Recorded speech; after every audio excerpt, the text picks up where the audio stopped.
of two teenagers working as a senior data intelligence specialist at Qatar Research Development and Innovation Council. She joined Toastmasters in October 2022 to improve her leadership and communication skills and aspires to be accomplished distinguished Toastmaster someday. Currently serving as a district PR manager, president of Athena International, and VPE of Qatar Mothers Toastmasters Club. She is the winner and Triple Crown Award Division E Evaluation Contest champion and served as a souvenir manager for DTAC 23-24. Her motto is, hard work always pays. Focus on giving your best to whatever you do. Rewards will follow. Over to Toastmaster Amina. Thank you so much, Toastmaster Mejubin, for a lovely start to this bright Saturday morning. Good morning, District 116 members and PR enthusiasts from across the globe. Thank you so much for joining in this Saturday morning. Let me introduce our Sergeant-at-Arms firstly. She's Mejubin Anjum, as you have all heard from her. She's a master's in microbiology and a diploma holder in child psychology. She loves to indulge in hobbies like calligraphy, art, and cycling whenever possible, and strongly believes in learning from cradle to grave. This year, she is serving as a Division E PR manager, and that is why you will see her in and around all our PR series. What do we talk about today? So we have something exciting lined up for you all. It is the Design Mastery session. So we will talk about two things. One is design methodology, and then we will also see how you can design next level newsletters. Now, when we are designing our flyers, when we begin as VPPRs, generally, we have no idea of what are the elements of design, what are the principles, what is design hierarchy, how do you direct your readers or the person who's seeing your flyers view to what part of the flyer, how to, just use design elements to actually communicate your message effectively. And that is what we're going to learn today from a very veteran Toastmaster of District 116, and he's, I would say, one of the most passionate PR people I know. And also, then we want to talk about newsletters. As we all know, the importance of newsletters in communicating the work that we do as a club, as an area, as a division, and even as a district. What are the achievements? What are the highlights of whatever duration that newsletter is going to cover? And that is what our second trainer is going to talk about. So let's dive right in to the first module of today's session, which is design methodology. And to conduct or facilitate this part, we have Toastmaster Kumaran, who has been in Qatar for 26 years. Toastmaster Kumaran C.S. has been working as an operations manager for Swiss Events Group, managing its fireworks and drones show divisions serving the Middle East. He served the District 116 as its PR manager in 2018, 2019, and was its webmaster in 2019, 2020, as well as 2022, 2023. He was the Area 7 Director in 2020, 2021. He loves photography and doing urban painting. He collects label pins, especially events, organizations, and sporting. So if you have one, please pass it along and we will add to his collection. Thank you so much, Toastmaster Kumaran, for agreeing to facilitate this session. I welcome you now to the virtual screen, and the stage is all yours. Good morning to all of you. Thank you, District PR Manager, for giving me that warm introduction on an early morning. For me, it is always early morning at 9 o'clock because I always come to office at around 11. Thank you very much. And I'm sure all of you are excited here. And I really thank you all for giving your valuable time for each other to learn and share. So today, I'm really going to keep it really very simple. Why I say simple is when you talk about creativity, we always, the creativity comes from a point, and that point is always a reference. From many of the people that you would have seen doing flyers in Toastmasters, they always, look at their past members' works and then replicate it, because we come from various walk of life and we try to learn from here by sharing our knowledge every time.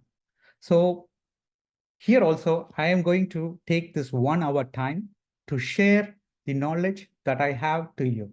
So can we, Barjan, ready? Give a Sorry, thumbs up. I forgot to mention, sir, before we dive in, Mehjabeen will be your timer, so you can keep an eye out on her. She will show the time at 30, 35, and 40 minutes. So you have 5 minutes to wrap up at the red signal. Got it. Thank you. Okay. So before I start telling you how to do the design process of creating a flyer, I wanted to give you something that makes you think, right? So let me share my screen to you. Can you all see the screen? Okay. When it comes to designing, their first component is composition. Okay. Imagine you are a photographer. Okay. You have your costliest camera ready to shoot this bird. Okay. So you have your viewfinder on your eyes and you're going to freeze that particular moment of this bird. So before you capture or try to freeze that particular bird, the framing is the most important thing, because you have a background and the object that you have to capture. Okay. In any photography, when you are learning photography, they teach you something called rule of third or the grid system. Okay. So I'm going to show you how a viewfinder in camera has these grids. Every camera that you have, even your mobile phones have these grids. Or maybe nowadays with one single line showing you in the middle. Okay. So imagine now I'm going to place this picture of this bird on this grid and take it to the back. If you see now, okay, you have the grid. And if you see, each intersection point is where on the left-hand side, this bird is right now. Imagine if you are going to keep the same bird only up to here. Okay, let me squeeze it out for you. Imagine if you're only going to keep this bird here, okay, what happens is the background, which is the white space, they call it white space, because in anything that you do, you need a space for breathing, because our eyes is always connected to these intersection points. Okay, so whenever any particular image is on the intersection point, okay, it grabs attention. Okay, so understand this concept. So whenever next time you are clicking a picture of anything, okay, what you do is try to put the person on these grids. Okay, so then you have extra places to fill information. So that is how you work on photography. Okay. So similarly, when you are creating a flyer, okay, I would say that you create this particular grid for your canvas. Okay, so it's nothing. You see, it is equally spaced on the top and bottom, and then it is just absolutely squares. There is no a rule that the grid has to be only 2 grids or 3 grids. It is according to your canvas. You separate the grid accordingly. Okay, so you got it? Can I have a thumbs up?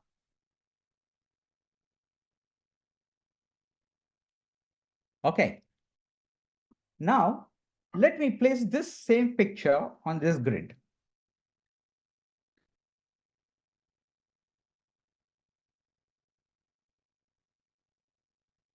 You can still see that it is still intersecting on the one of those grids. Okay, let me take another picture and show you once again.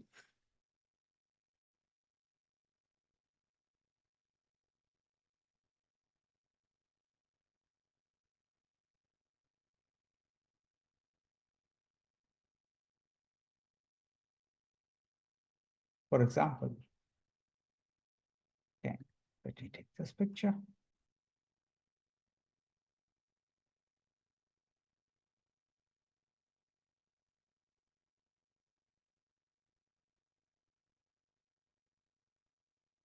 Okay, so let me take this picture.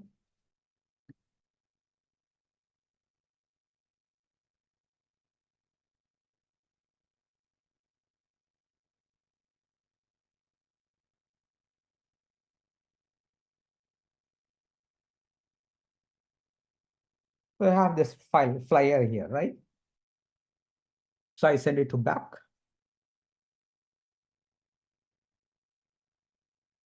If you see here, this flyer, you see the image of the person is inside the grid system. Okay, now keeping this grid system, I'm going to go further to teach you how it works. When you are designing anything, what you have to do is, for example, I'm creating a flyer. I wanted to keep the first element of Toastmaster, which is the logo, right? So there are 3 elements that you use normally on flyers.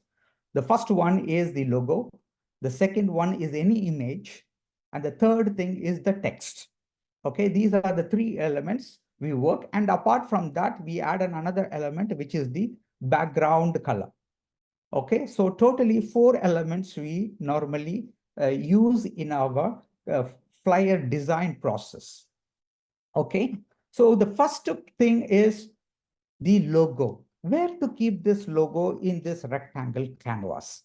Okay, so let me go to the branding guidelines. I wanted to show because a lot of people download the other type of logo. So this is the branding guidelines. And if you go here, you have the visual guidelines of everything. So let's go to the logo. So here, if you see on the branding guidelines, the logo has 3 versions: JPEG, PNG, and SVG. SVG is basically for people who use Adobe softwares or vector related softwares. So since most of us, we use Canva or PowerPoint, so I would suggest that we go for PNG. Why PNG file? Is because anything called PNG means it has a transparent background. Okay. If it is in a JPEG, it has a background. So the image with the background will automatically come in if it is JPEG. If it is PNG, you get only the background. So we're let me not take able the to see the brand guidelines or logo that you're sharing. We can okay, only see sorry. the PowerPoint. Oh, sorry. Okay. So you can see this branding guidelines. So we have 3 types of files on the logos. Okay. So if you see JPEG, PNG, SVG. SVG is basically, as I said, it is for softwares that are advanced, like the Adobe Illustrator or CorelDRAW. People use these kind of this thing. It is called vector logos. And if it is PNG, it means it doesn't have a background. So the image that you see will not have a background. And when it comes to JPEG, you will have the background. So right now for JPEG, if you see this logo, it has a white it is in a white background. So you download this logo, it will have the white background along with the logo. So what I'm going to do is I'm going to use the transparent. So always try to download this PNG version and use it. Okay. So I'm going to, here we have two options they have given. So I'm just going to take the first option, which is the 3-color logo. Downloaded it. And now I'm going to my PowerPoint. Okay. So now, if you would have attended my previous session, I would have told you how to bring in pictures. So again, I run down. So it is insert, go to pictures, from file, and then take the PNG file. Okay. So I got the PNG file. Okay. The logo is placed here. So how to resize it? The second thing. So always use the corner for resizing. Okay. And also press shift key. So when you resize, it is not, disturbed. For example, if I use the left-hand side, you see it disturbed. Even if you use shift, it doesn't work.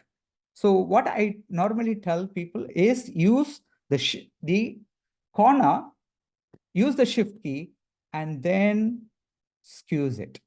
Okay. So it moves keeping all the constraint points right, and then it becomes smaller.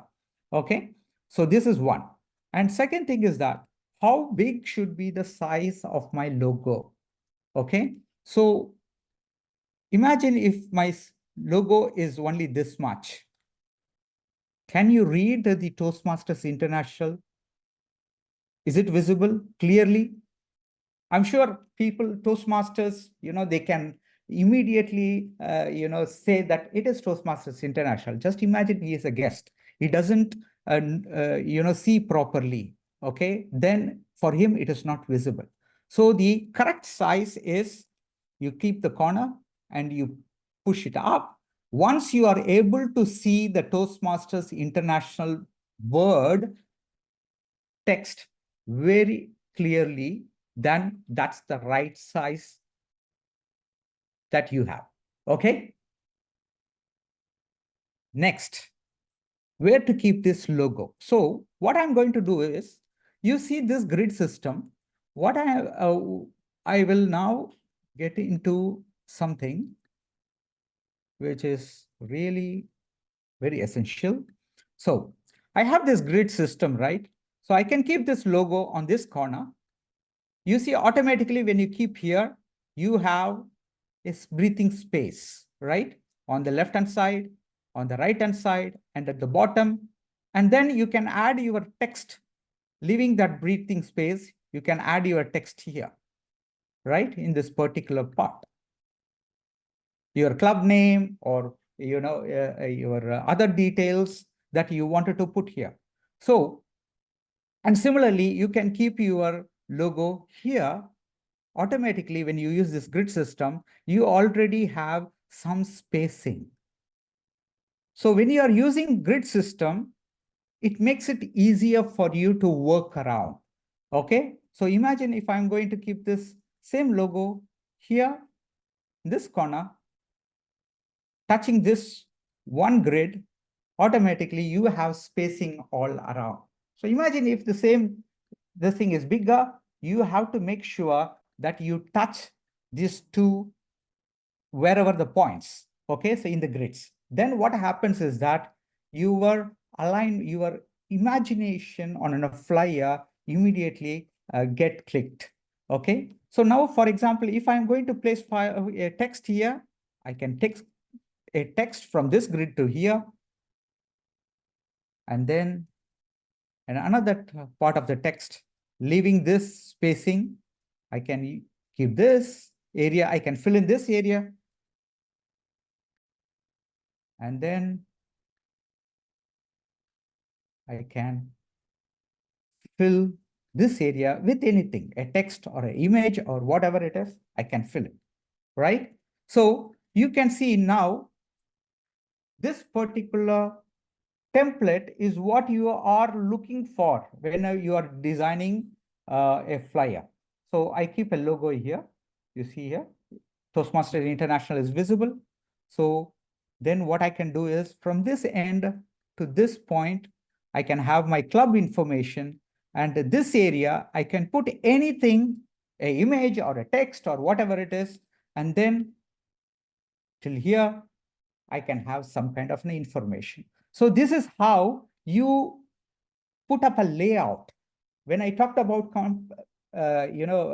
composition, composition is this: how you compose all your elements in your canvas. Okay, so I can put whatever I want.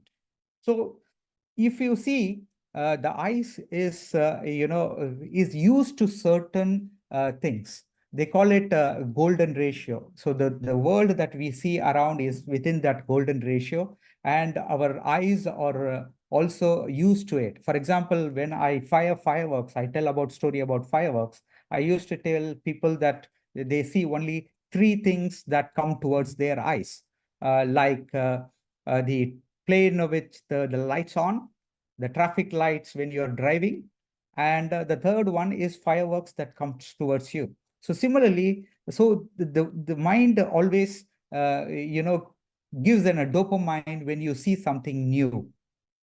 And when you create flyers using these grid systems, it becomes easier to your eyes, simpler to your eyes, and it creates a dopamine because it is not used to it that much, but it is pleasing to its eyes. And also, when you are looking at a flyer, when you have a flyer, your eyes looks at what first? Do you know? Normally, Toastmasters look for that particular information, which is the Toastmaster logo, and next, which division or which club it is. And then only their eyes rolls to the other information.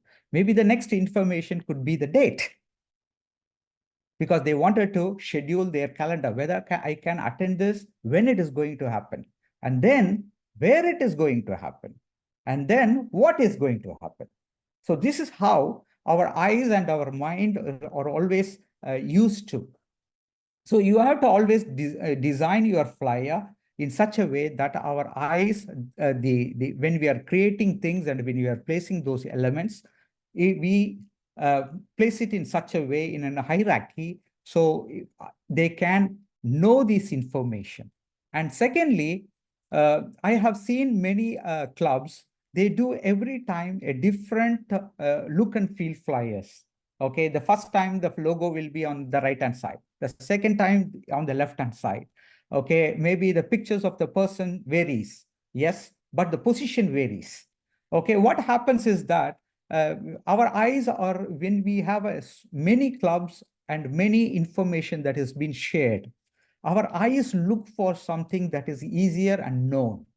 So if we keep the design consistent, okay, then it becomes easy for people to identify. Okay, so using this system, now grid system, you see this particular layout.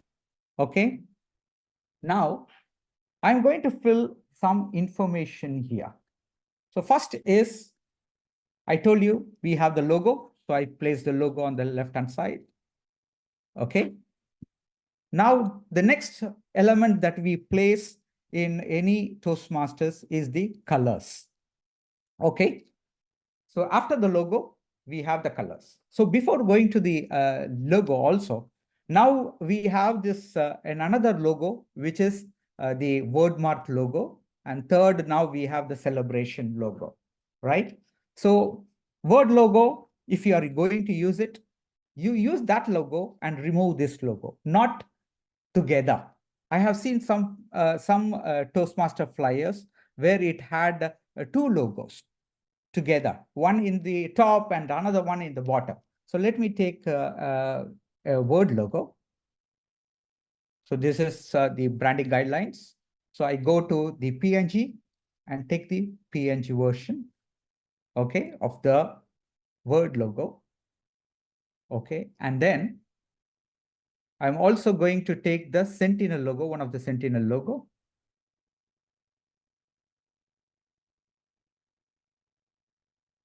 Which is of our district. It is 116 I represent.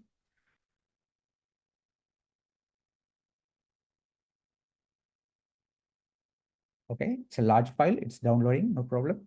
So now I open the PowerPoint again, go back to my grid system. Now imagine if I'm only going to keep the word logo. So what I'm going to do is, again, go insert picture from file if you're using PowerPoint. Okay, and I'm downloading the word mark logo. You see, when I downloaded the PNG version, you don't have the background.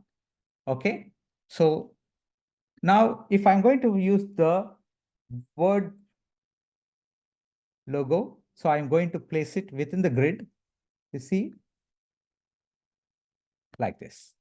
Okay, so when I place it, automatically it has that breathing space around it. You see, it has a breathing space around it. So I'm not going to keep anything in this particular area.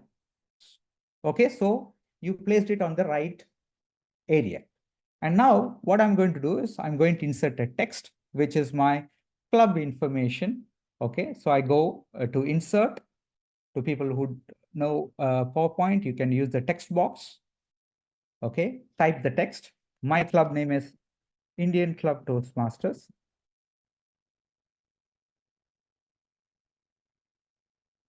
Club. Okay, and I have some more information, which is the club number 6. This area 7, division B, district 1.6. Okay, and you can add also region and whatever things. So what I'm going to do is, first I have to put this information on this flyer. I have typed it. So you have this much space next to it.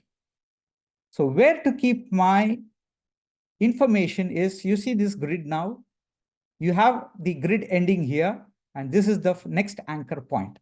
So I'm going to keep it next to this anchor point, and now going to highlight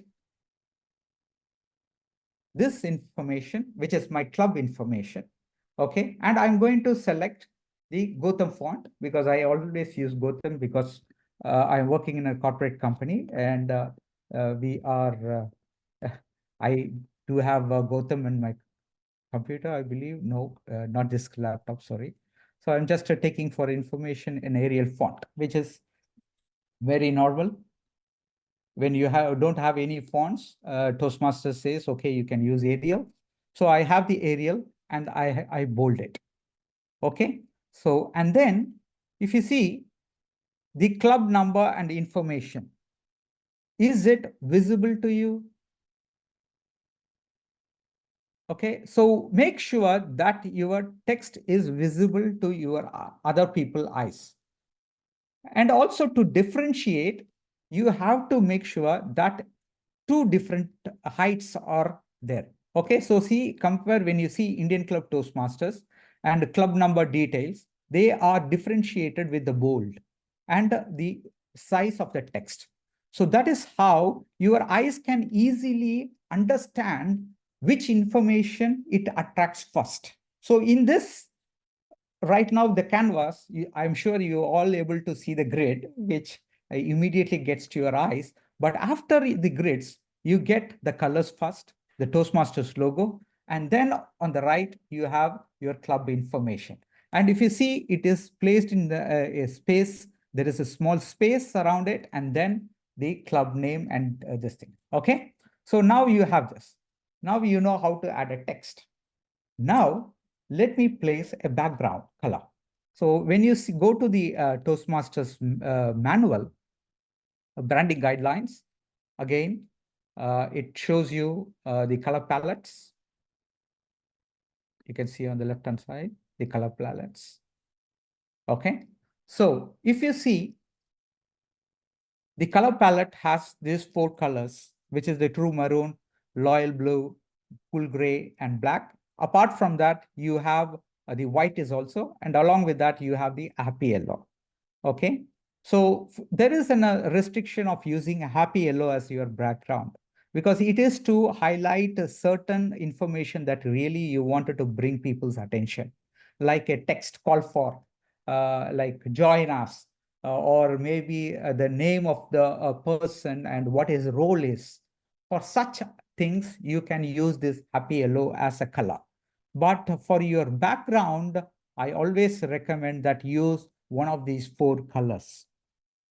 Okay, which is the true maroon, loyal blue, cool gray, and black. And also already the X numbers are already given. Normally what I do is I always take a screenshot of these 4 colors and keep it always in my computer. This is a very new computer, so I don't have it right now. So I took a screenshot. I went and I bring this color inside this things because I wanted to pick the right color. Okay, so I have this. Sorry, it shows desktop.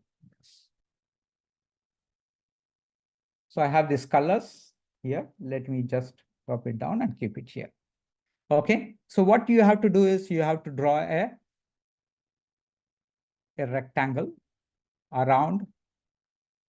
Okay, so this is going to be the background color. So how do I choose the background color immediately in PowerPoint? Is nothing. You click and then you go to shape fill, go to more color fill, and then you have the color picker. Okay, place it on that particular color that you want. Okay, and that's it. Okay, you got the background color. So what I'm going to do is I'm going to place this maroon as my background color for my flyer and going to send it to the back. Okay.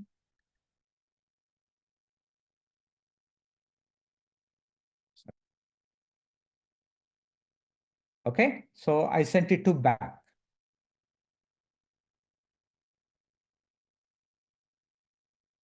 Okay, because you see here now, when you select brown and you see Toastmasters International, okay, you see it has a brown color.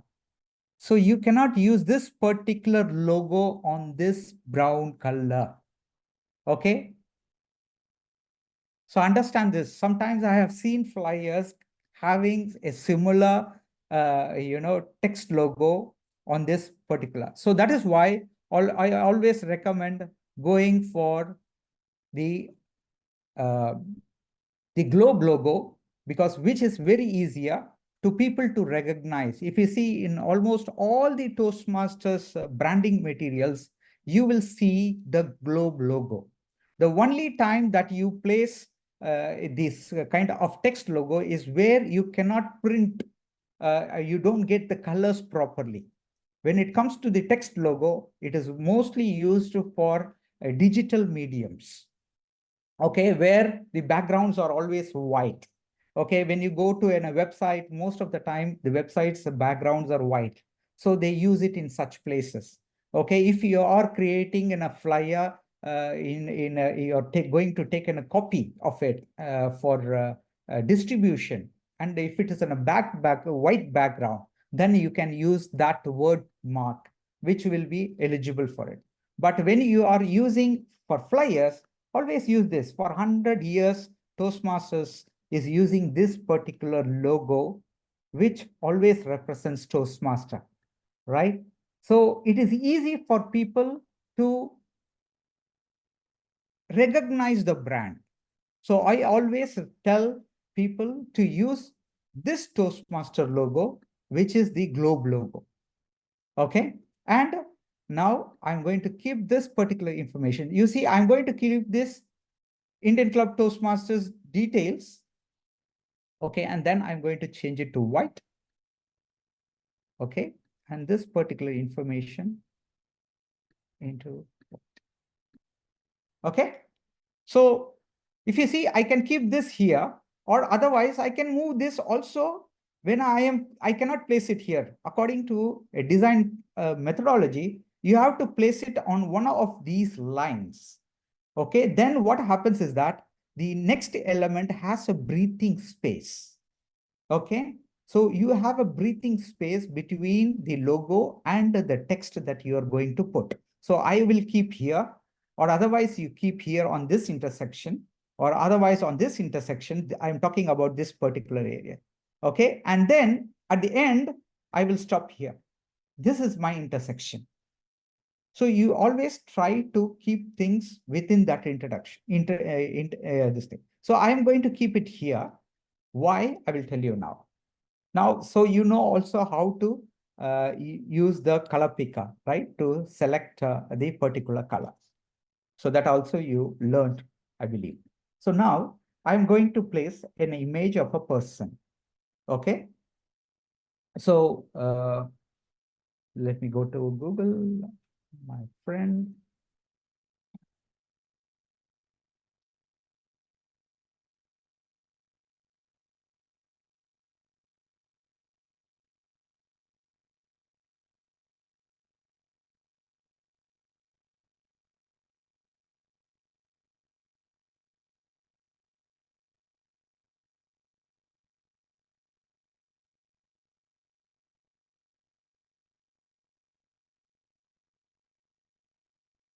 So let me take this person. Okay, is with the background. So when you have images you are picking up, or you have already in your archive pictures of people, normally I could see a lot of people go to WhatsApp, go to the profile picture and grab that picture and edit it. I always request you to, whenever you are designing a flyer, go and ask that particular person to share his latest pictures. There are sometimes people don't like certain images of them on circulated to the public. So you ask them and get a picture from them always. And you tell them what type of picture that you want. Is it a headshot? It is a body shot, or in a full picture? Ask from them, because the image that is put on a flyer, it is his image, okay, along with the club, right? So always respect that. And also, try to have a proportion when you are using images, when you are, squeezing it or this thing, try to maintain that proportion. Okay, so that is a small request. So now I have this picture with a background.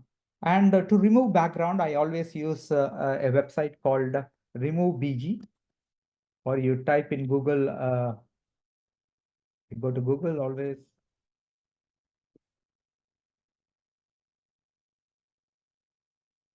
I say remove background. Okay, the first link that comes in, you can take that. Okay, this is a website that removes background, very easy. It's a very good AI friendly. So it really works really very good, even in pictures that have many elements in the background.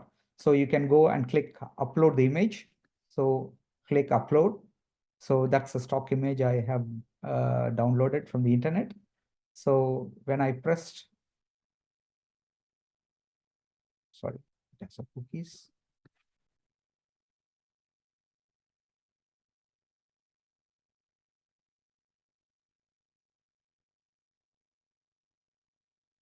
So it is removing the back.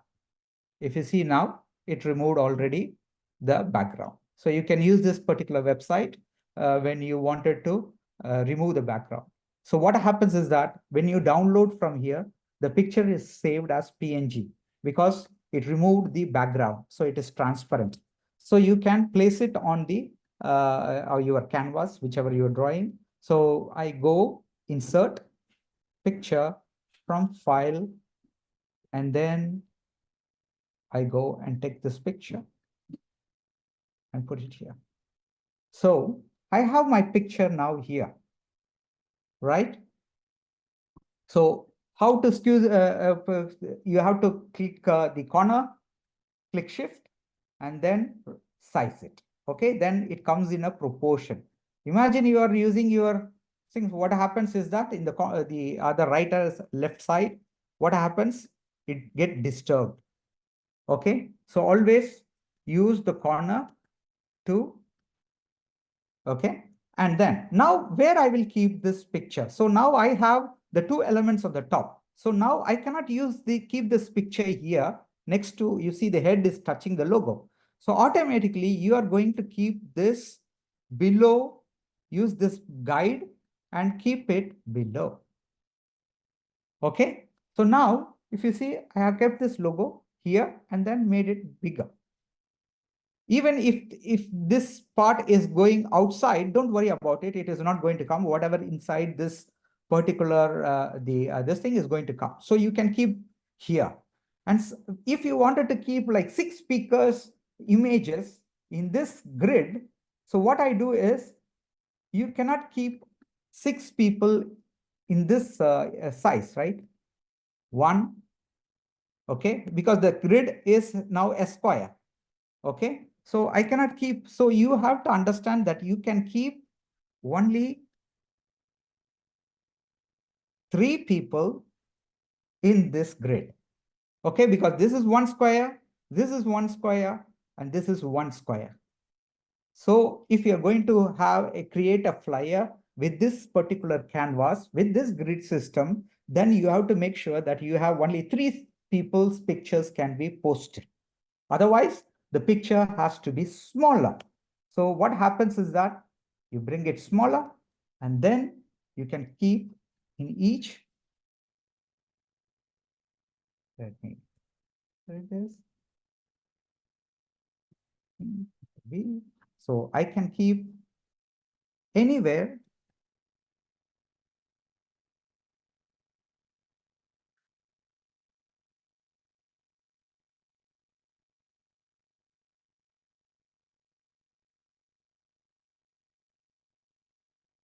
Right now, this is in the center.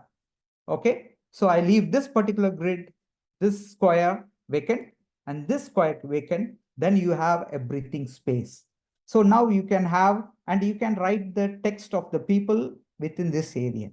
Okay, so that is how you look at things. So now what I'm going to do is I'm going to use only one picture. Okay, so I'm thinking of keeping it here.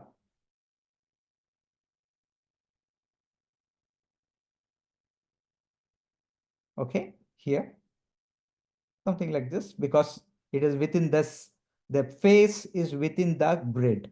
Okay, and you see, you have in between a space for the logo to breathe. Okay, so I keep this.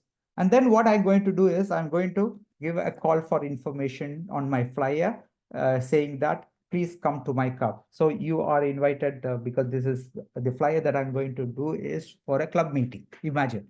So I'm saying a call for information. You are invited. Okay, and then you are invited. So I have this text. Okay, I wanted to keep it middle to this particular information on the top. So what I'm going to do is I'm going to place all my information within this grid. You see here, I'm going to, so these are the areas that I can fill. Then you have a breathing space for your top information, which is the club information, and then the person who is placed here. Okay, and then the information can be in this particular area, which right now is highlighted for you. So I'm going to say you are invited. So always any flyer, people look for what is the call for action that they have to do. So understand always, it is not just putting the information. You have to give catchy phrases for them for a call of action. For example, you are invited. Please visit our club. Register this particular, come and register in this particular URL. So you have to have a call for information always. Join us. Okay, so similar. So I say for this meeting, it is going to be you are invited. And then I'm going to put some more information like the date, which is 22nd. Okay, I'm going to show you something also. September 2024.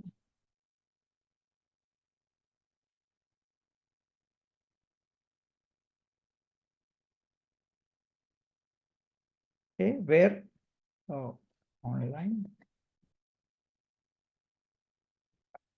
So this is the information that I'm going to put. So if I'm going to place it here, imagine, so I have to make sure that I follow the grid. So it is within the grid system. So you have space around. And also if you see this particular text, all the text that I have typed, there is a saying that when a lot of eyes of people, they cannot read very fast when things are in capital letters. Imagine the whole text, a book that you're reading is in capital letters. You read very slowly. Okay, this is in a psychology, and as well as it is always, that is why most of the programming languages in the past, they were always written on capital letters. Later, now they use the smaller characters. So always, whenever you wanted to highlight something, those are the informations that you are going to write it in capital letters. Okay, so imagine I have put all this information except the club number. See, it really differentiates between the club name and the club number, right? So use shapes and bold, bold and colors to differentiate. So what I'm going to do is I'm going to now change this particular September into,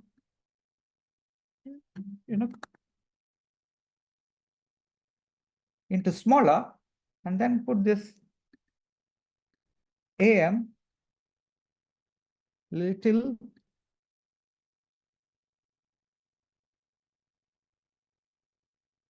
and online bigger. So what happens here is you highlight. You see now, when you look at this poster flyer, online immediately grabs your eyes. Okay, so use of sizes, bold and italic, and make sure to use those, and also use capitals for headlines and something that you really wanted to bring people's attention. And then you have the other normal text alphabet characters in the smaller version typed in the next. Okay, so always use this. This is called word hierarchy. So something is bolder, and then when it comes to smaller, so it creates an hierarchy. Okay, so now I have created this very simple flyer, right? And now when I wanted to keep this online, I'm going to keep it within this. You see, it is touching that particular area. And now I'm going to press. Okay, I'm just going to say take the same thing. Okay, remove this online.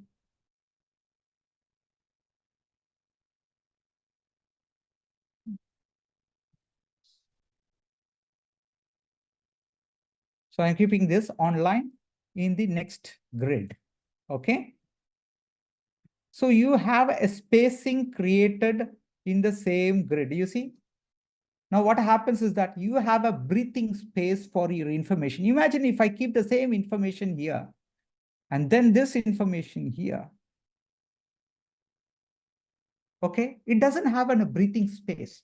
So you always have to give a breathing space. It creates a very good, nice look and feel for people.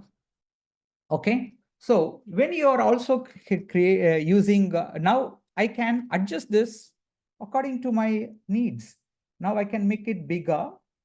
Okay, and I can place, because if you see the head is placed on the grid. Okay, and only this particular part comes in. So this is how you arrange things, the text, the logo, and the picture on a canvas. Okay, and this is the design methodology you follow. You make sure that your composition is having a breathing space, that is, they call it as negative space. You have to keep hierarchies so people can, easy to read. So whenever you are using the text, make sure that you place the text in a nice hierarchy. And at last, use the right branding colors and the branding elements will emphasize that your flyers are really good, neat, and looking. Okay, with this, I believe I am on time. It's 8:56. So I would like to hand over the control back to the MC. Thank you very much. Thank you so much, Toastmaster Kumaran. That was truly insightful. I think it triggered a lot of our design thinking. I hope that our PPPRs and PR enthusiasts who've joined us are able to think with the design methodology in mind. We have a couple of questions which I think we can take right now, if it's okay with both the trainers, because I feel that this has to be shown right immediately. Yes, I'm okay with it. Okay. Great. So the question first is, where can this is, I think both the questions are regarding this, which is, where can I find the grid in PowerPoint Canvas? You have to create your grid. This is available on the internet. Okay. You can just go to Google. Let me show you. Or you can draw yourself. There is no such hierarchies. Let me go open Google. Okay. You can just type photography grid. That's it. Okay. So you get so many grids. Okay. You can trace it or you can save it and take it to your PowerPoint as an image and keep it as a background. Okay. On the back. Okay. So if you see, there are so many videos about this grid system. So please, if you have time, you read about it, your composition techniques in photography, as well as when you're designing any artwork, it amplifies it. Okay. So you can use this grid system. And also there are many, like you have to just only according to your canvas, you are just going to divide an extra line. Like, for example, I wanted to have extra grid. Only thing is that you take this particular square and divide it into half, and then again divide it into half. So according to your canvas size, the canvas that you are going to use, you can divide this grid. Okay. And then once you are used to it, then you know what is the breathing space that you have to give. So automatically it comes into your head. Okay. At one point of time. Okay. Hope I answered the question. Yes, I think that was super helpful. Next up, so we have the next level design, level newsletters design. But thank you so much, Toastmaster Kumaran. That was a truly helpful session. It is the basics of design methodology. 1 hour is definitely not enough to cover the detailed topic. We tried our best to give you just the basic tool, and hope you're able to use this in your designs. So let's move on to the next part of today's session, which is next level newsletters. And to facilitate this session, we have with us someone all the way from Switzerland. He is the district PR manager of District 109. He is Toastmaster Néstor A. Bartolomei. I hope I'm pronouncing that right. An entrepreneurial design strategist who helps subject matter experts develop strong brand identities, designs, and business strategies. He holds an MBA in luxury brand management from Switzerland and a background in interior architecture from USA. He has been actively involved with Toastmasters since 2015, serving as president of the Lakeshore Speakers Neuchâtel Club and participating in the Advanced Insight Club. He also founded the Spanish Speakers Swiss Club, 3S Club, I believe that is, and is the District 109 Public Relations Manager. Despite his commitments, Nestor finds valuable growth opportunities that propel his entrepreneurial and community work with his wife and God as his anchors in life. So let's welcome the family man and entrepreneurial design strategist, Néstor Bartolomei, to conduct the next part of today's session, Next Level Newsletters. Néstor, the screen is all yours. Thank you very much, Zoom Master. That was quite an introduction. I wrote it and now I hear it and it sounds like, oh my God, that's a lot. Even though it's a purpose that I showcase what I am, what I'm coming from, and where I'm standing. Hello, everyone. My name is Nestor. I'm a PRM from District 109. This happens from nowhere. I was just a normal club member coming from Dallas, Texas, being a club member back there. And then I came here to Switzerland because my wife got a job offer. We began to do new life. Things get a little complicated, and I needed a support system like many of us. So I jumped and I rejoined a Toastmaster club. Then later, they saw that I could do PR because I'm based on design in my career. And at that point, I really began to enjoy it more and more and more. And I begin to climb that ladder of Toastmasters without knowing, because at some point, you become a Toastmaster, you become a volunteer. And people keep asking you and asking you. And then I became the PR of the club, area director, and then I get the privilege to be called for being a PRM for the district. All of this is not in vain in the sense of it comes with some level of hunger. I do like design. In my personal life, I do implement design styles in my life. I do have a lot of things related to the minimums, to bonsais, from plants, to having color matching ties and good pants. All of those are design. How can we extrapolate those into PR? PR is a simple lifestyle. You need to understand two things: balance and colors. And already Kumaran explained to us with that lovely and exquisite way with the grid. The grid tell us balance and how to place things. That's amazing way to see it visually. And I will tell you, let me share my presentation first so we can go and begin the discussion. Well, the conversation. Okay, can you thumbs up if you can see my background? Yes, perfect. All right. I did it in the format of a newsletter, so bear with me. The point is, when you have, specifically you guys are in Qatar in majority, I guess you have guests. I am a Latino, but I live in the US and now I'm living in Switzerland.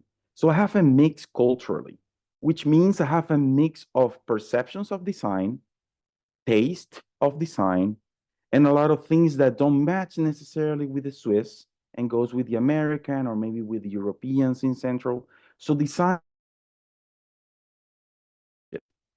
sometimes for what some people it's busy, for some others it's too simple. So again, I will make honor to the guy behind me. The grid system is a great way to balance those elements.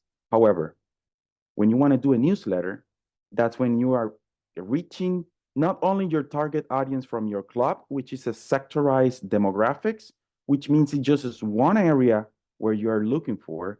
A newsletter should reach bigger and broader audience. How can you get those audiences when you're sure, okay, for sure, districts are composed usually for many different variations, culturally, religions, regions, dry, cold, wet. Those needs to be represented in some point in a newsletter. Why? Because you want to catch their attention. Let's begin. We're going to talk about the core principles for creating an impactful newsletter. The newsletter that is memorable. We're going to go with the 6 key elements for crafting an engaging newsletter. And let's go for the first 4. Clarity, action-oriented, impactful, and relevance. That QR code will give you access to one of the newsletters that I have in the District 19. For an example, let's begin. Let me move this because it's kind of blocking my vision. I'm not that savvy on this, but I'm gonna make it smaller. I don't know if you guys can see it, but I'm having a thing in the middle of my screen. No, we don't see it. No, oh, I see it. And it's right there. Okay, I'll move it. Okay, perfect. The same main elements are to avoid or to help you out fulfill the gaps in your newsletter. We're going to discuss the number 7 as an interactive element. The first one is the title. You need to know what the event is for. We are going to the river to jump in the water because it's summer and the water is amazing. Main title, jumping in the river. Second title. Sorry, Nestor, have you changed the screen? But because what we see is newsletter, memorable design, core principles. Yes, the Okay. 1 to 7. 1 to 7. It's very small actually. It's not very clear. Oh, 6 key elements for crafting an engaging newsletter is what we see. mm. Can you see it when I change it now? Here. No? No, you mute. It doesn't change, sorry. Can you see if I change forward? Nope.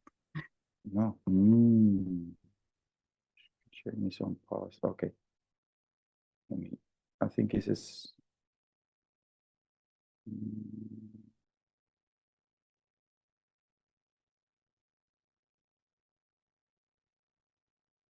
Let me stop sharing and reshare to make sure you guys can see.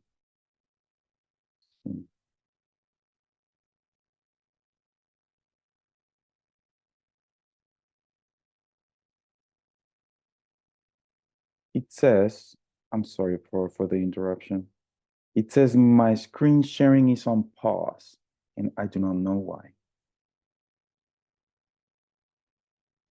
It's something that I did,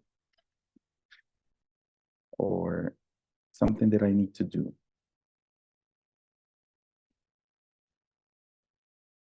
Oh, no worry. You are sharing now. No, it went away again. Can you see the screen?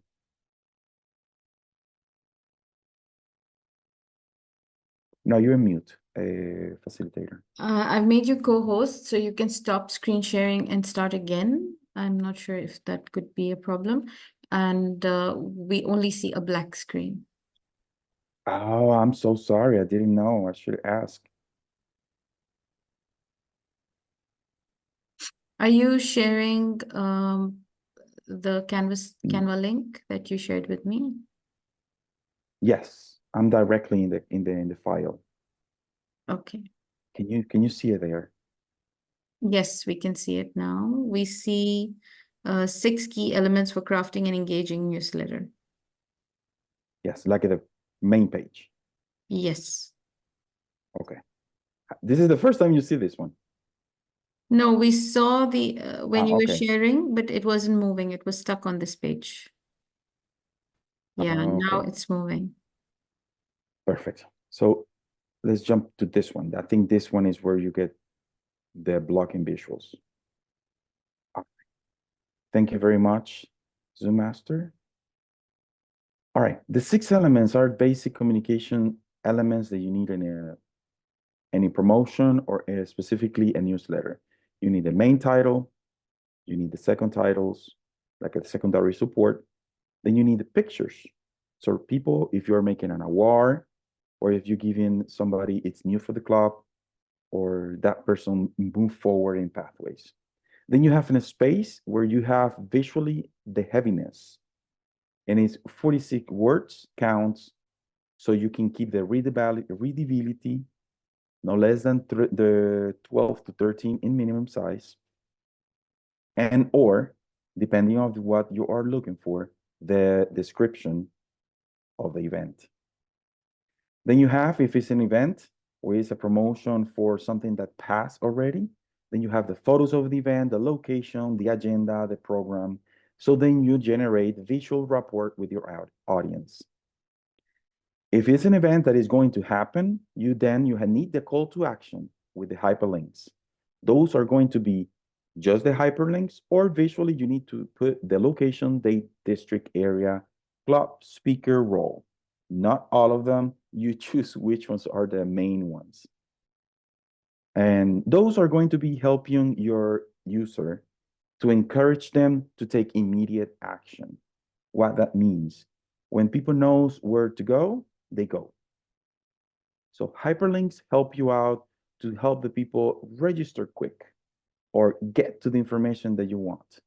More than just say, here is the link. Sometimes you need the action link. Verbally, we work by commands. And when you see something that says click here, you don't even read nothing else. You go click here and you click it. That's one of the actions items, is the logic behind it. And one of the elements that I use, and is my favorite, is the simplest, but it works beautifully, is background gradients used by the Toastmasters. I go dark to light, and gradients help to enhance those action buttons, which is the main purpose of your communication, to create rapport. Those are going to be practically creating contrast, like a darker to lighter, or it's going to make it pop. Let's now break it down and see how those elements are implemented in one page of an article.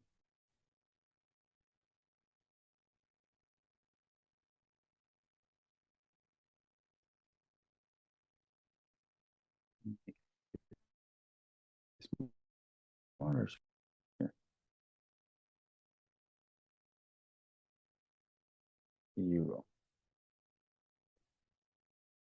Here you idle the space for the picture, and around that person you have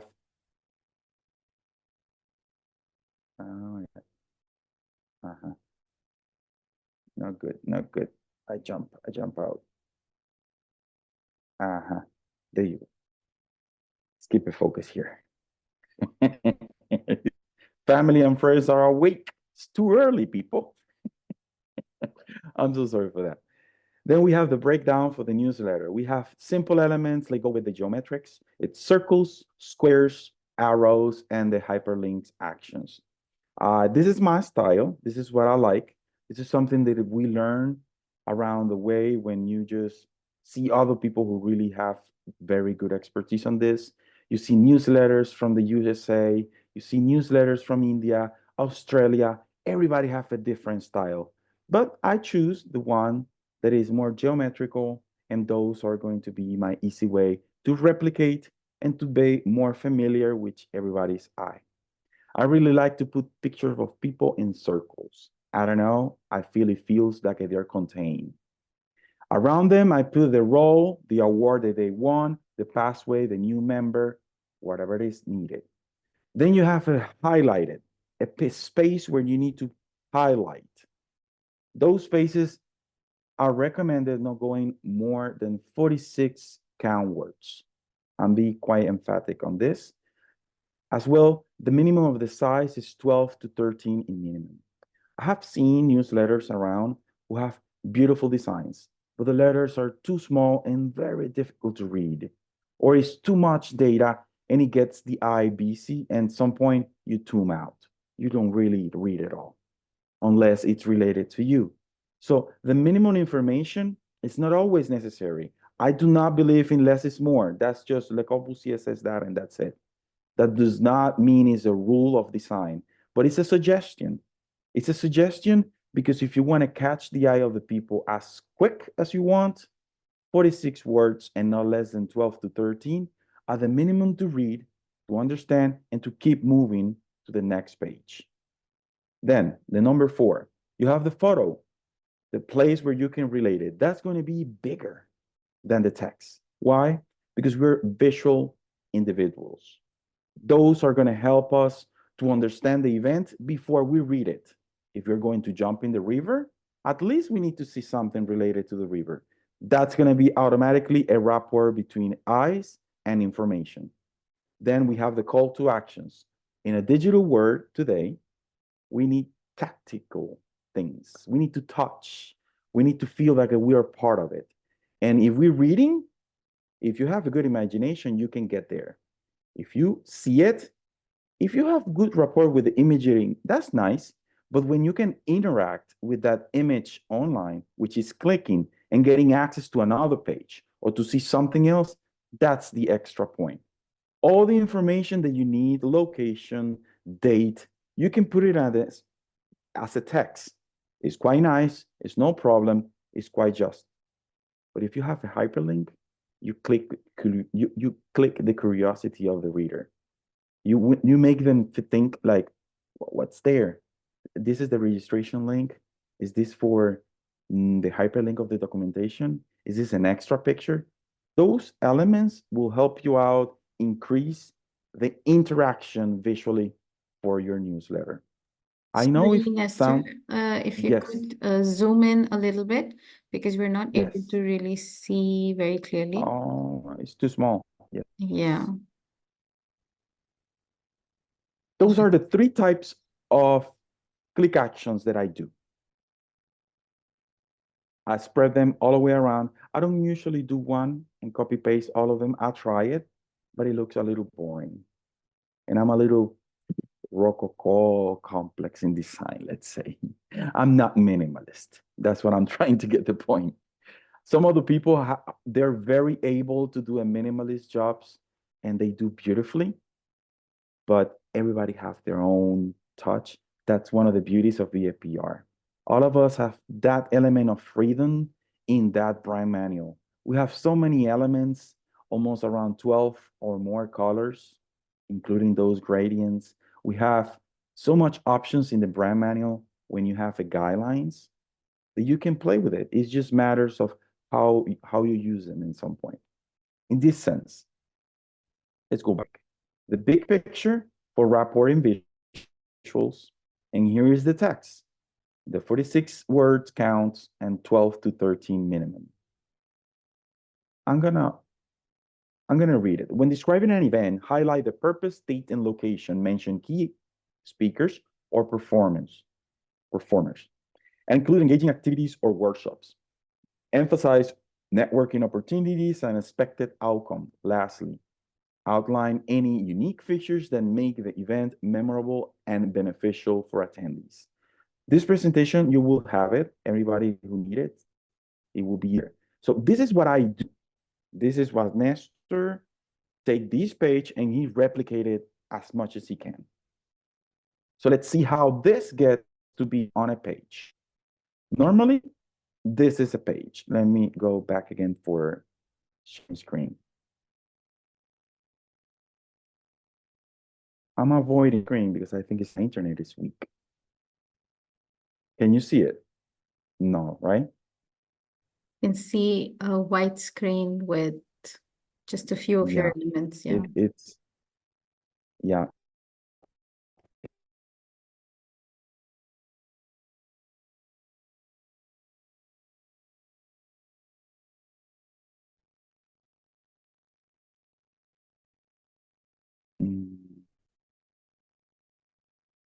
Unstable. Okay, perfect. This page, it's practically all the elements expanded. We have the call to actions, we have the area for the pictures, we have the title, the second titles, the information, and even though I put 2 hyperlinks. With just this page, we can do so much in relaying an information. We can explain where the event is. We can relate one picture to the host of the event. We can relate another picture to the person who is being honored or the place where it's going to be host. I love it in the sense of it's a lot, but it's not too little. It's a balance between sending the information with personality, which I know for the PRs or PR enthusiasts, it's one of the elements that we're looking for. How can we add personality to something that is already branded and is already restricted in a way any corporation is? You just need elements where you can just play around. That sense. That's what I have the templates at the beginning. Those are my main elements. And then I play with them, allocating them. If I comply having all of those elements in my page, you're good. The other things are aesthetics. It's like practically a beautiful face of a woman, and you have eyes, you have nose, you have the chin. The design part is putting lipstick and eyeshadow. It's not needed. She's quite nice the way she is. But if you can add it in an elegant way without making it her look so busy, that's a plus. I'm making that example and my wife is here, so I'm safe. All right, the second page. This one is one of the ones, and you have to relate information, an event, particularly. The picture is big, the titles are there, you have a quote and hyperlinks. What would I do here that it could be wrong? What did I did here that it could be wrong? I'm opening the floor for one question. Can I do that?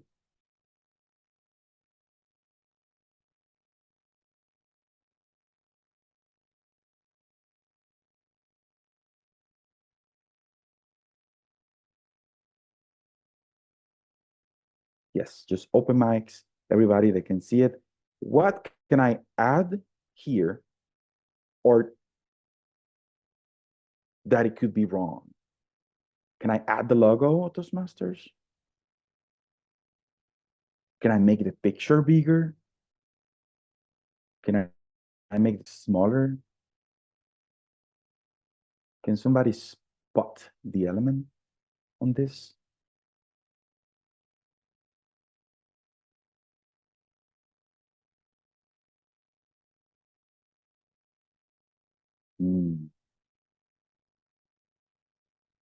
Is it the TI logo?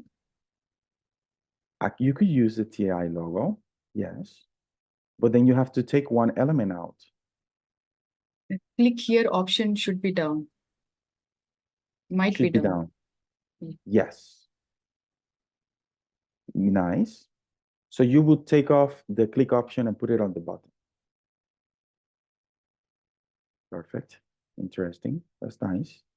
But you have to click and take one of the hyperlinks. You have to take off one of the hyperlinks. That's very interesting. The main element is the page is already busy. If you want to add something like the TM logo or move elements, you move them or replace them.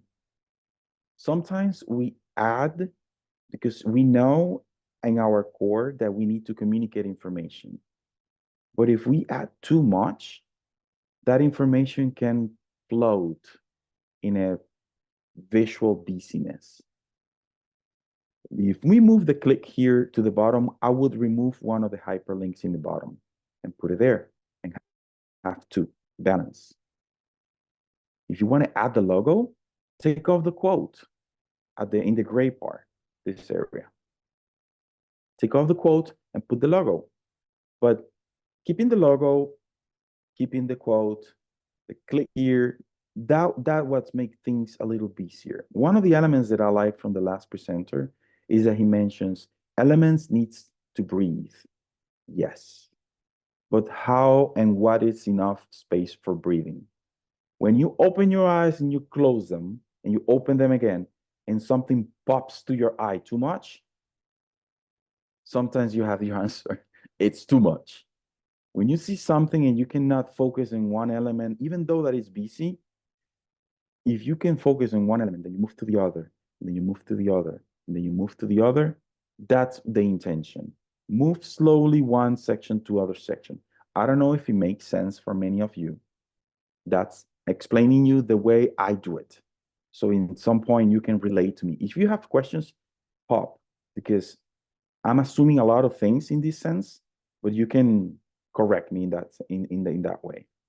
Practically, I will use this page. This is what I use for the first edition. That's going to be for the next second edition and for the third. I put a picture of the event, especially the dot happens this week in Torino. So I'm going to put a picture of everybody. I'm going to put the link for the agenda. And at the bottom, I'm going to put some of the elements from the PQD. And on the other side, I'm going to put some elements from the director. I'm going to substitute the title for the main Torino district officer training. And the other elements, I will just put descriptions of some speakers that we have and the location. And one of the quotes, I will put some quotes or put the Toastmaster logo.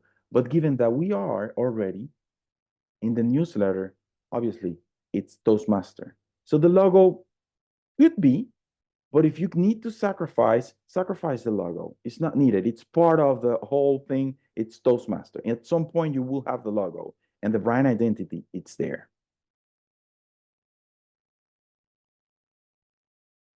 One of the elements that we struggle all around is, as PR, is how can I promote events? How can I set the division H and division Z and division N have events and I don't know how to put them. I want to make the full description, screenshot them. Whatever is happening with that region. I have here in the French area, people are quite colorful. They like to communicate. And so they put a lot. Okay, that's fine. I will not intervene in that. Those elements are going to be very difficult to edit when you have people giving you material. So you screenshot them and put them as a picture in this format. On that way, you put a hyperlink, even though to the same picture or same file. So you have access, you click and you have the bigger picture in PDF, but you display it in a comfortable way. Doesn't matter if they're busy, don't keep it forward, simple. In that sense, you can display what you are already happening in your district. It's a simple format. Put them as pictures.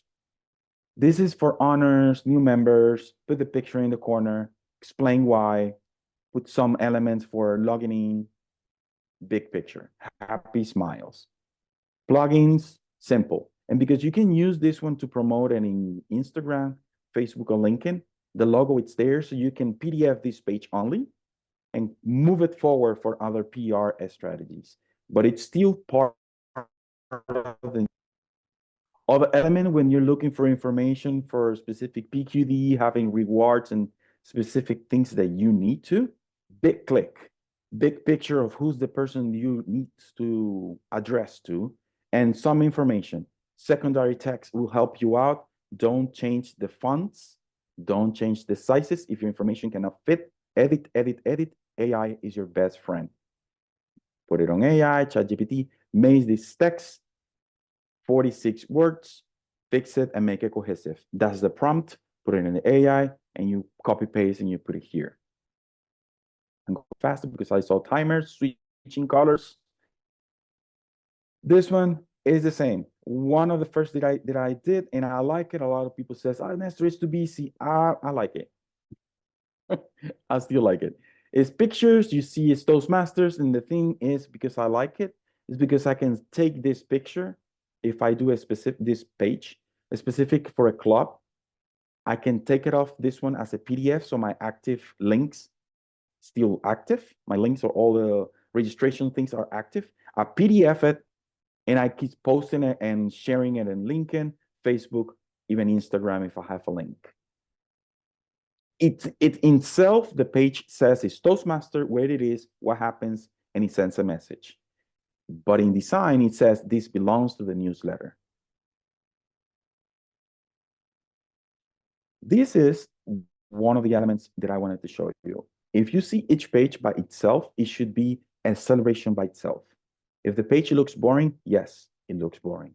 If the picture, the first thought that you have, it looks busy, yes, it looks busy. Sometimes the first impression that we got about something is our brain telling us, without filter, that's what I feel.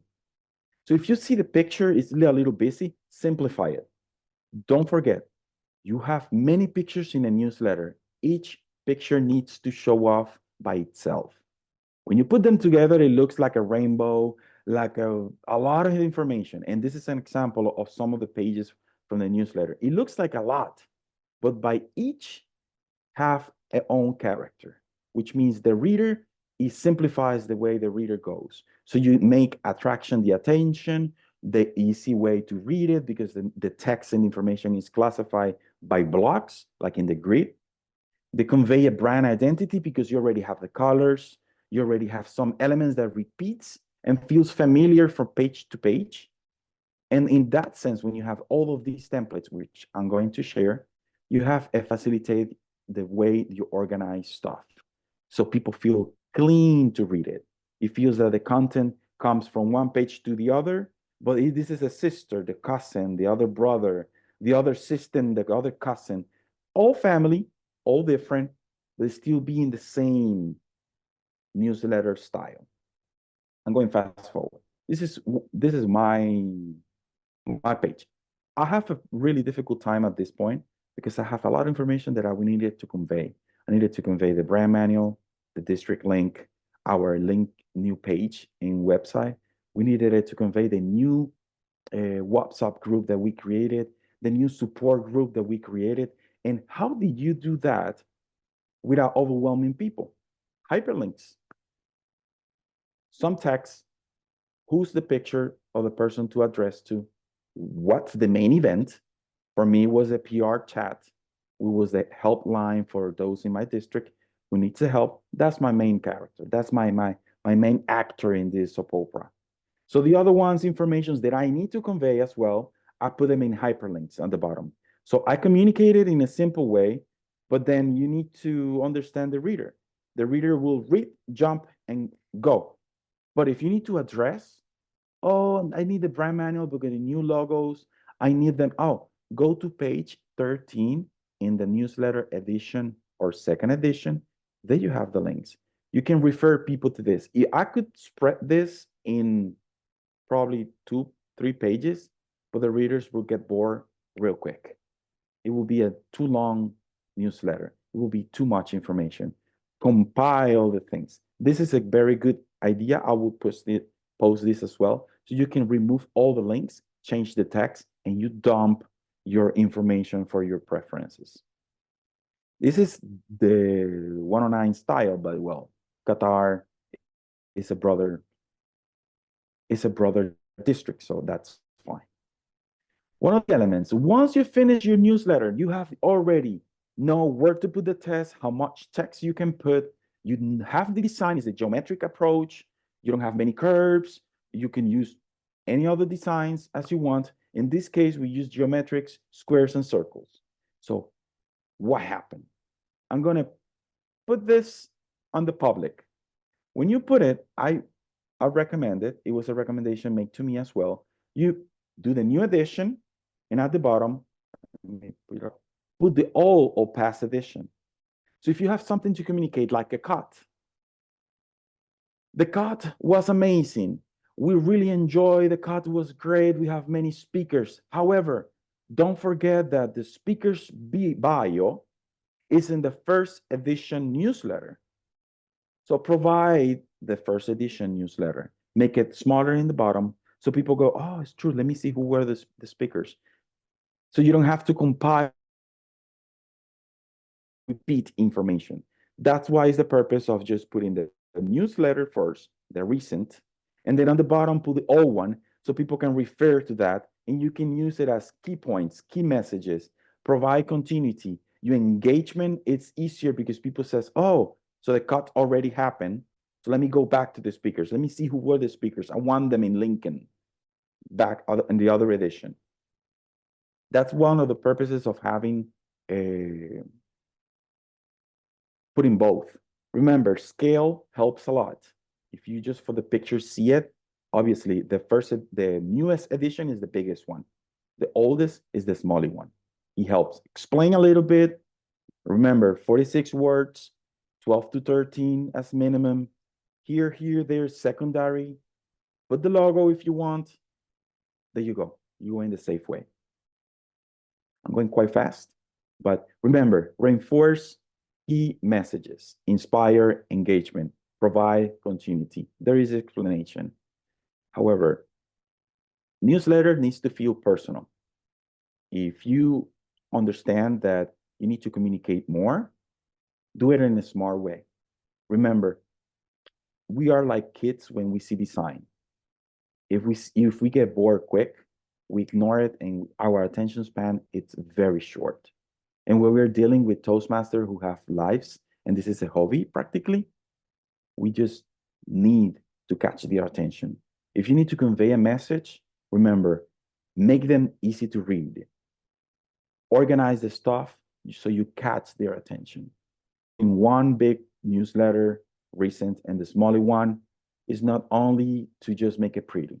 It's because you can make remarks in your recent newsletter to the oldest one, so you keep the cohesive information running around. So you don't have to repeat yourself, answering emails, make a reference. You just have the page and make the reference directly to the page and the addition that you made, and you need to address them. And thank you very much. If I were in the contest, I think I have 30 seconds to wrap up. Hope this No, you was have a very 5 minutes. You still have 5 5 minutes. minutes. Yes. All right.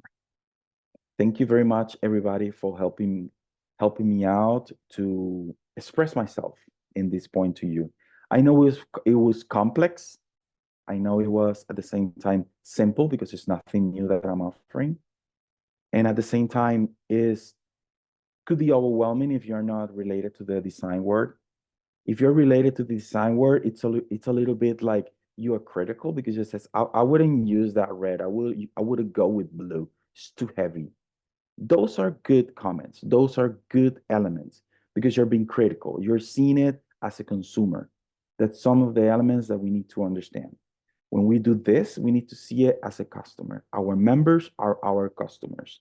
If you see it and you feel comfortable, it's a big chance that they will do as well feel comfortable.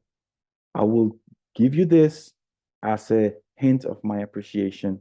You can browse it around. The main page is in number 3. Keep your main information. Remember, people needs to feel that they're special while they're reading it. And the prettier you make it and the information basic is there, people will feel that you care about them because you make them not waste their time visually. Too busy, it's too much. Too simple, it's missing something. Remember, PR, it's about people. And we need to make newsletter for people, not just to communicate it. If you have any other questions, thank you, Master. Thank you so much, Nestor. If it's okay with you, I have a copy of your newsletter, the first edition. I'd like to show that to our audience so that you can walk them through how you applied all these design elements into your newsletter. Is that okay with you? Oh, sure. Of course. Okay, so I will share that now. And you can walk them through your thinking and all the principles that you shared with us. So that's the first page. Are you all able to see? Yes. What I was thinking when I thought about this, I need something that makes me go to the next page. What? And a smile and people having fun. Usually that's what makes you go forward. The arrangement of the design is more like a newsletter, American style from the 80s, which I like because you have like a timeless style. I copy pasted the area for the picture, change the background for the Toastmaster color. That's it. I choose could be a square and you do the same blocking. Could be a circle, you could do the same blocking. But practically is people smiling and having fun make you go forward. That's why the first page have that. It's quite many pages. Well, this one have 2 links. The annual convention explanation and the sponsorship plan. Those are going to be massive if I put them in a newsletter. So hyperlinks them, small description, and this was edited by the district director. That's her picture and what she have to say. Simple, even though when you click those links, it's a lot of information. But you navigate. People may not need to get to know annual convention in California, so they will not click it. But at least you tell them. And if they need to know, page 2, newsletter edition 2nd. You know this already. That's one of the templates that we talk about it. Here you see the person, the role, what it is, what's the message, highlight it. I don't know what else can I say about this one. Yeah. No, I just wanted to show them the application of the templates that you shared. So this is Okay. yeah. But you can go you can go because they're quite 15 pages. I'm not going to explain 15 pages. People are going to get sleepy. Yeah. So just quick, if anything stands out. So this is one thing that we saw. That's one of the sauce. Yeah. So this Yes. is how we have the multiple hyperlinks here, and because there was a question in the chat box, what would the links be used for? So as you can see, contests, survey, and if you want to submit your award, and Exactly. also information on the event, all of that is in here. And imagine all of that information in a like this. Oh, that's too much. That's too much. So you hyperlink it so you facilitate the people to say, okay, I'm not gonna see the agenda. I just want to register for the event and wait for the email. Okay, put the hyperlink. Yeah, that was an award. That's an award. Yeah.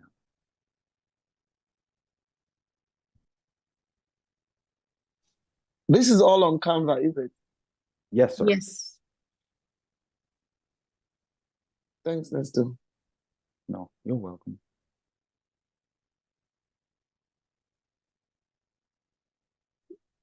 Are you able to see where the hyperlink takes you, or are you still seeing the newsletter? Yes. So this is where the hyperlink takes you, which is the District 109 website, for instance. Yes, still under construction, but is active. Yeah, that's it.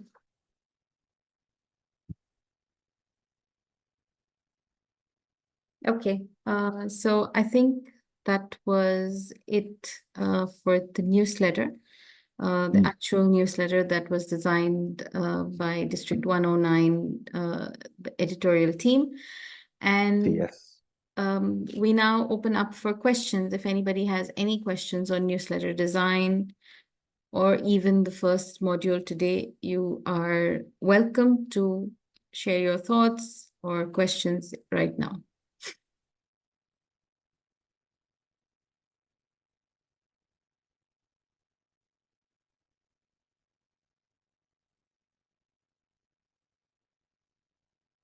I have a question, Néstor. So Yes. if in District 109, 116, sorry, we like to share literature pieces from our members. So we ask them to write an article for us and share that through our newsletters. Now, I see that in your way of, or in your style, generally it is limited to 43 words, 46 words maximum. So can you tell us how we can incorporate articles into your design? Because if we do it our way, it's simple, straightforward. We plug in the article, we add the photo of the writer, giving credit to the writer, and that's it. So how do we plug it in your design? I think in your question is already the answer. Sometimes you need to put the reading material, organize it, put it on a page, put the picture. A lot of the materials that I have and I say and I mean the whole team, because this is a team effort. When you're promoting, for example, a cut, you can go as exquisite as a poem or as simple as join here, cut 2004. That's what I put I tell my people who are going to be editing a page that the 46 words are the minimum max So for those type of events, but if you have like any other pages that you show in the newsletter, that was quite a good idea, is some others have a lot of text. That text, we need it. You have to be there. So put it. No problem with that. But one of the elements is if you can minimize the text for events or promotions or awards, do it. So when you have long text, like the ones you're suggesting, it feels comfortable to jump in that page and read it, and then you jump to another page. So also you can alternate those type of busy and not that busy pages, so the newsletter feels more easy to navigate. Don't bunch 5 heavy. So move it, put it more with the flow, so the reader feel engaged and not attacked by information or promotions in some point. Wonderful. I have a question from the audience. So what are the links at the bottom for? We already showed that. Next up is from Lucin. Is there any specific pages that should be in a newsletter? Yes, that's awards, recognitions, new members, club success. One of the elements that newsletter, personally, probably other PRM teams have a different opinion, is newsletter communicates the PQD programs for benefits for clubs. Yes, it's nice, but you can access directly the PQD. Yes, the director have programs that you can get your DTM process begin because they can assign you like a project. Yes. But what about those who just did pathways and the clubs who get 3 members in 6 months? What about those clubs who get a collaboration with another club, or those divisions who unite all and make a training? Those are the moments that you need to celebrate. Those are the main elements, what makes the members feels seen. Information, we have it practically because that's why we have the big officers and the headquarters website. But you need to celebrate your clubs, your specific individuals, and your collaborations. Those are going to keep the member retention the main focus of the PR. Member retention comes when the people feel recognized. I don't see any other stronger way. You have a person who did a pathway, like we have a level 3 triple crown, I think we have, along like 6 months ago, I think. She says she didn't want to be publicized in the newsletter, but every club sent it in WhatsApp. She got a triple crown. That's a moment to celebrate. Make a page for that person. So people sees that effort of that individual, that club that supports her. Things like that are practically what is the newsletter is for. And showcase the talent of your people. People sometimes don't have these platforms. They don't have the news from their countries or from their towns. They cannot access sometimes platforms to publicize their art, their way of thinking. So the newsletter is a good way to showcase the identity of the members so they feel seen and they keep sharing their story with Toastmasters. It's all about members retention. PR practically is that, making people feel visible. Perfect. I'm just sharing in the chat some elements of Toastmasters newsletter for everyone to just copy. You can read it later on. Let me come back to the questions. 1 second. Did you design from scratch or used a Canva template?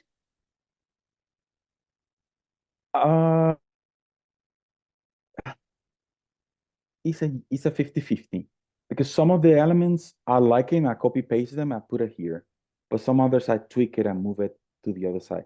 Not all of them are exactly the templates that Canva have. It's fine if you find what, because Canvas have already designers behind them, so they're already thought. The thought behind it, it's there. You can use the pre-made Canvas templates, that's completely fine, or you can tweak it here, tweak it there. But I use 50-50. Sometimes I don't like it's too much for text or the big picture is too big. So I tweak them. I copy paste a lot. Wonderful. And Bindu Singh asks if we can get your Canva file for reference. Yes, So, I will. Toastmaster Bindu, this is the actual newsletter or the one that he shared during the training? Can you repeat the question? Yeah. Bindu Singh would like your Canva file for reference. So Yes. the Yes, one that you shared during the session, yeah. yes, this Yeah, it presentation would be good I to will have the have it. actual training material, right? Mm-hmm. Yeah. Thank you so Agree. much. It was great. No, thank you. I appreciate your comments. You will have this presentation and the links are active. So you will have access to the first edition and second edition of the newsletter. And even though I need to fix something because I would like to add as well some of the templates that District 109 is developing for everybody, practically. Some of the same styles that I show you in the presentation, just empty. You plug in the information and use it for yourself. Wonderful. Next, we have a question from Domenico. Are there in Canva some formats specific for Toastmasters or newsletters that we can use? It's not specific for Toastmasters, I would say, but Toastmasters do have recommendations, the templates that you can use. You can go to Toastmasters and the PR material, you have some, it's a template in a word style, but they will not be referencing specific to Canvas. So what I do, and I go with the safe way, is I keep my colors, my fonts, my brand manual at one side. I kind of understand that a little bit, and then I go to Canva and I say type newsletter. So you begin to see all the styles that they offers in newsletter, and you found the ones and you begin to filter. This one, no, it's not too much Toastmaster. This one is like I'm selling windows. Oh, this one is like I'm selling insurance for cars. This one is too much conference for Hawaii. Then you need to filter, remembering that you need to have the brand manual at the side. So you have the style, the letters, the fonts. That will help you out selecting from Canvas which of the templates you feel more comfortable with. And of course, it stills in the same family visual of Toastmaster. Hopefully it makes sense. That answer was quite long. Yes, yes. I think that's similar to what we do with flyers. We Mhm. try to put in Canva professional designs or something for a workshop or a business flyer, and Canva gives you suggestions. You pick what's relevant for you. Mhm. Next up, I think it's related. Is there a reference page in Toastmasters website on understanding newsletters and standards? Yes, Toastmasters have a full, completely understandable PDF form that they suggest how to do the newsletters. They do have all of that. The focus on the Toastmasters is to content and how you communicate in a proper manner. It's a lot of the content, it's there for the PDF. However, the flexibility is that you can do each page of the newsletter like you are having a workshop with Kumaran. Kumaran, yes, I said it. Good. So practically you're doing each page of the newsletter, it's a promotion in itself. That's the main goal. So you can extrapolate them and even share them page by page. Then you apply the data. Maybe when you mentioned you have a lot of the big data and just the picture when you have the big articles, those are the moments when you need to address the Toastmaster newsletter references because they're going to tell you the format, the tone. They will give you more information into the more grammatical TC style. That's what it's most needed. Otherwise, if it's not that and you're promoting something specific, it's like a promotion page. Yeah, I once also wanted to add something to my fellow member. The tone is the most important thing on a newsletter because it is reporting. The tone is giving information. It's not about writing, I write this. It should be reporting. So the content basically should be something that I missed as a member of the club. I didn't attend all my club meetings. And imagine when I see the newsletter having those information that I missed.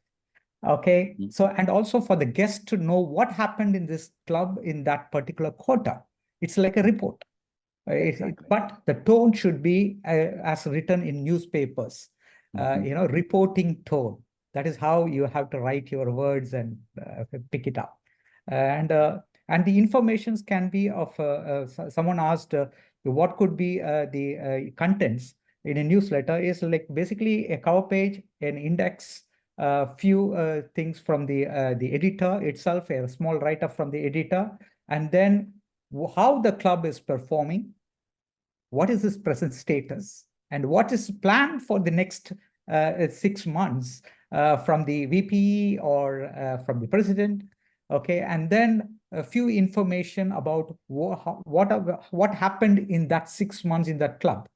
Okay, pictures of the highlighted moments, this thing. And then it goes to something that keeps an interview of someone who has achieved something in that club, if you're in district, division, or whatever it is, an interview. Okay, and then introducing the new members who joined at that particular quota. Okay, and then you add up some more pictures of the club itself celebrating the gathering, and then give some small information about what is going to happen further in the district, like the events that are going to happen that you should be aware about. And then ended up within a small flyer to Toastmasters International, so that people can go for shopping or to buy their kids or go and book their conventional details, get that details. And that's it. So you complete around 16 pages in maximum. I think a club newsletter will be very effective to people who are new to that club, who doesn't know about that club, and the members who didn't attend the club. So these are the focus should be. Okay, thank you.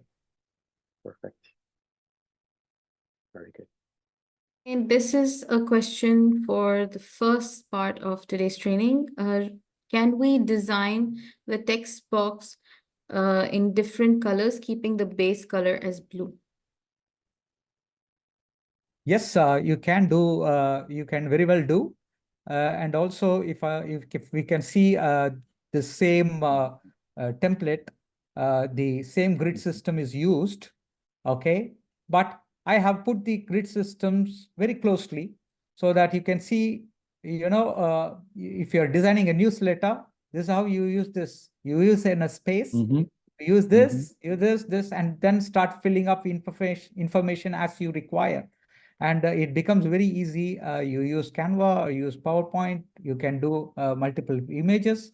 And with putting up click the hyperlinks, it's very easy. You can add it up at the bottom.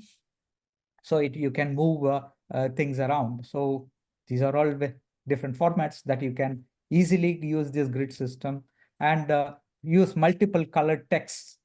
Okay, to this thing. But if you are going to do a print edition, okay, multiple copies, I would suggest using black color as the one color. So it saves ink, okay, and also cost. Okay, so try to use very less colors, only highlight with the brand colors, and the rest use black color, so that you can save print cost. Okay, thank you. Thank you Hope so I answered. much. Yes, that was helpful. From Toastmaster Mahantesh, we have a question. In PowerPoint presentations, which is the preferred text font?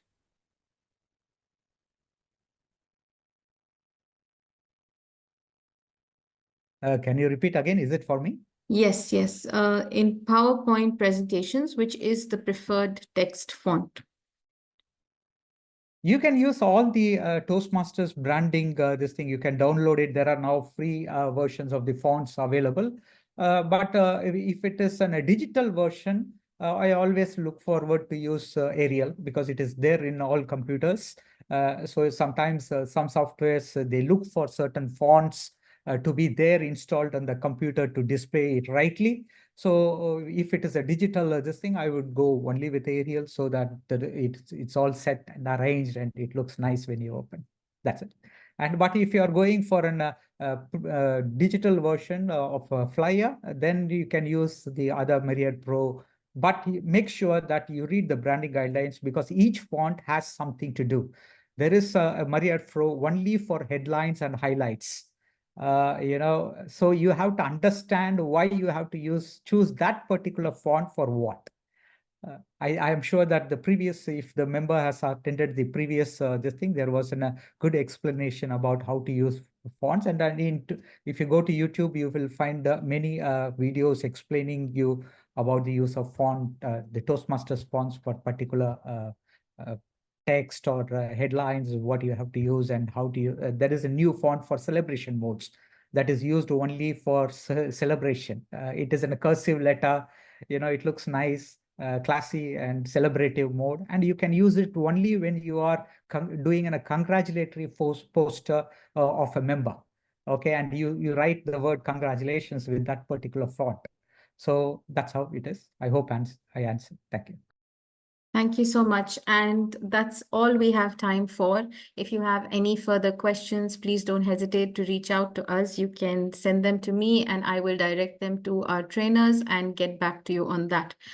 Having said that, let's all wrap up because it's a Saturday morning. We want to get back to our weekend.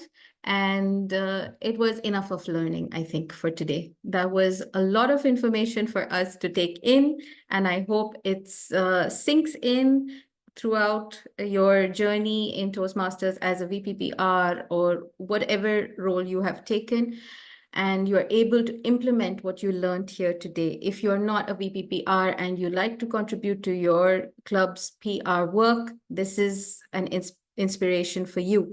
I have shared in the chat all the links to our social media platforms for District 116. Please do like, follow, and share those links with your members and spread the word of District 116. We will be sharing this recording very soon on YouTube, so stay tuned for that. And a heart filled with gratitude for our dear trainers who joined us this early on a Saturday morning, took the time out and shared with us their knowledge and expertise, which I'm sure every one of us here appreciates. Thank you so much to our wonderful audience joining in from different parts of the world as well, and all of those joining in from Qatar. A big, big, big thank you. I hope to see you again in the next session of PR Power Series. I will be announcing the dates very soon. Please stay tuned. Thank you so much and have a good Saturday. Thank you, everyone. Good morning. Good morning.